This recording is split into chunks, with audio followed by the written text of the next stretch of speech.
What do you think about it? Because the federal government I've is spoken about Sheik Gumi before, and if you remember exactly what I said, that he's not a foolish man as people think he is. He's actually a smart person. He might be smart for different reasons, and he might be egregious in his ways. And they have just told you what I always known. He's not telling you anything new. All these terrorists are in bed with people in government. Whenever there is mass kidnapping, why do you think that government is able to hear from the terrorists? Because they have their phone numbers. If they call one side, the one in Niger, those ones will give them the telephone number of the one in Katsina. They say, oh, no, it's not us, so it's our friends in Katsina that did it. That's how they know it's Gumi is not lying. There's no major terrorist and there's no major criminal in Nigeria that is not known to security agencies. But you even find kidnappers doing MCs at the children naming ceremony of police commissioners in Nigeria. They know themselves. They help themselves. I once told you last year that there's a guy who is into fraud that was given an office at the Nigeria Police Headquarters, one Jesha. So how he's not lying. They know all the if they want to wipe out the terrorists today, they know where to get them and wipe them out. They know it. I'm not in government, and I'm not any of the security agencies, but I also know that government knows these terrorists. In fact, so many of the terrorists they call up people in government when they are bored. They say, "What's happening now? We haven't been allowing us to operate. Oh. We want you to leave some areas for us." So it's very true. He's not lying, and that's why we always say that government in this country is a crime. People in government, yes. What the is your U.S. reaction to the Nigerian spokesperson that are trying to defend himself? He's trying to. As I told you earlier before the judge came, there is a police report. The Nigeria Police Inspector General's office actually instituted a panel to uncover what was going on after the uproar stemming from the publications and I think Gist Lover, one of the online blogs. And there was a report, but they buried the report because the policemen involved were very highly connected. And but the report I got hold of some part of the report and was published yesterday. And the report, even though it was trying very hard to indict this fellow, it also went ahead to disclose 11 deaths in 2022 alone, carried out by these policemen at Akunzu, RRS. And the police never did anything about it. I also mentioned earlier that all the persons indicted in that report have either been promoted or even been given judicial positions. In fact, the fellow whose case led to the arrest of who was arrested for being a member of IPOB has also been freed on bail. He has been traveling between Turkey and Nigeria doing his business. So the only person that is still left in detention is the whistleblower, this youth copper who wanted to serve his country. That's why a lot of people hate serving Nigeria, because Nigeria will do you dirty. So that's where we are as far as that issue is concerned. We are pushing to ensure that he's released, and we have asked the new Inspector General of Police, Tunji Disu, to intervene immediately, not to pretend like he didn't see this case, and to intervene in other cases, all these needless and unwarranted arrests, detention, and prosecution of persons who are merely expressing themselves. We have asked him to quash all these cases. There's a case of another woman in Lagos, Maureen Badejo, who is a blogger from the UK.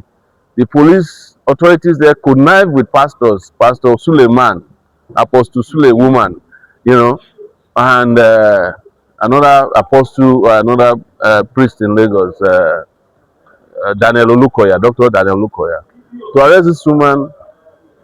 And the woman was taken to the magistrate court. The magistrate granted her bail. She didn't run away. She went back to before the Federal High Court. The Federal High Court, won by Justice Akintayo Aloko, sent her to detention. You don't detain somebody when they have been granted bail, and The essence of granting bail is that the person will come back. It's not punishment. And we have asked Dizu, I call him Disu, to immediately discontinue all these rubbish cybercrime cases and stop the police from engaging in harassing people in the name of cybercrime. The country is in need of repolicing. As I'm talking to you, Maiduguri has been encircled by Boko Haram. It's a matter of time before Maiduguri falls if something serious is not done. And your policemen are here paying attention to rubbish. You all are aware, when I said it last time, that a lot of states are going to be besieged by terrorists and bandits. Terrorists is what we know them as, but when they call them bandits, just to make you feel a little better, but they do the same thing. Now, these bandits have reached Ondo State, they have reached Edo State, they have almost taken over Northern Kwara, they have reached Kogi State. The biggest terrorist camps in the country are very close to here, Suleja. And also, another huge one is in, what's this place called? Bajana, in Kogi State. So even Abuja, all of you who are walking around thinking that you have security, Abuja is not safe. Because if the chips are down, the rich people will just use their own personal security to escape. They will leave the ordinary people to suffer their own fate. It is happening, and that's why police must be serious work at this time. Anybody who is in the police force, who is going after people who kill chicken, somebody's collected somebody's wife or girlfriend, is rubbish policing, and all those people should be fished and pushed out of the police force. And I'm using the opportunity to also talk to the guy who is in charge of the legal department in the police, one AIGI now, who I have spoken to personally to discontinue these trials. But I heard that because he's a pastor himself, he wants to help his fellow pastors to prosecute people. And I'm wondering, what are all these pastors? Why do they believe in God if God cannot fight for them? Why? Throughout the reign of Satan, and Satan is still reigning, Satan has never used the police to arrest anybody. Satan don't even trust Nigeria police. Why would you be using police, which is even by legal standard, Nigeria police is a satanic agency. I'm not saying it just for the sake of saying it, but if you know what policemen do, even God, when God sees what Nigeria police does to his own creation, God himself shakes his boots. How can pastors then go near such an agency to help them fight ordinary people? The pastor should be fighting the police to reform and sanitize the police. But pastors are deploying police to fight innocent people. That tells you the state of religion in this country as well. Most of these religious leaders, I'm not sorry to say it, they don't believe in God. They are just using God to make money. God is a hustle for them. Otherwise, how can you believe in God and you go and ask police to help you arrest somebody? Instead of you to just ask God to arrest the person. And there's nothing God cannot do. What God cannot do does not exist. That's not what they say.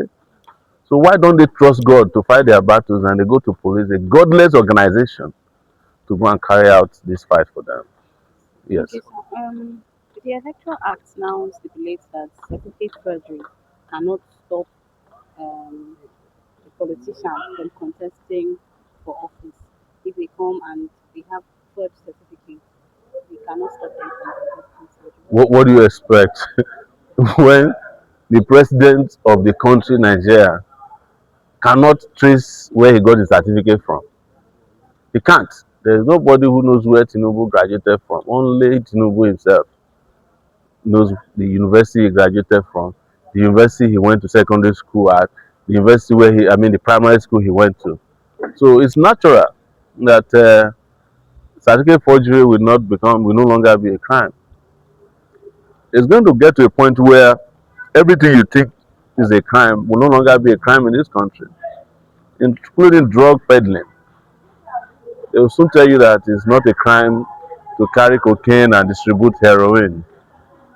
That anybody that's doing it is doing legitimate business. So That is why I'm not surprised to hear that certificate forgery. Because most of the people in leadership in Nigeria forge their certificates. That's the truth.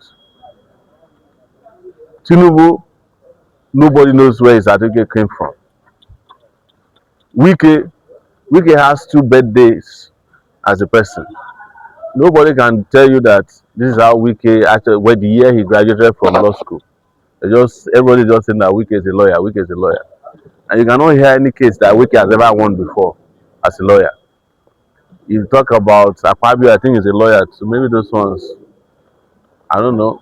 But anytime you see them in the political circle, just know that they have done something funny and fake with regards to their certificates. So you have a lot of them like that in the system that can't prove to you where they genuinely went to school and who their classmates are and how they graduated. Most of them graduated, they didn't do NYC and they went and forged the certificate, NYC discharge certificate. I did NYC, I wasn't given a certificate, but I didn't forge the certificate. They are still with it today. I say when they are tired, they give it to me. Sir, last week, you and Vanessa advocate for a fair trial of this alleged food fraud, Yeah. and you also advocate that they should allow their family to stay. But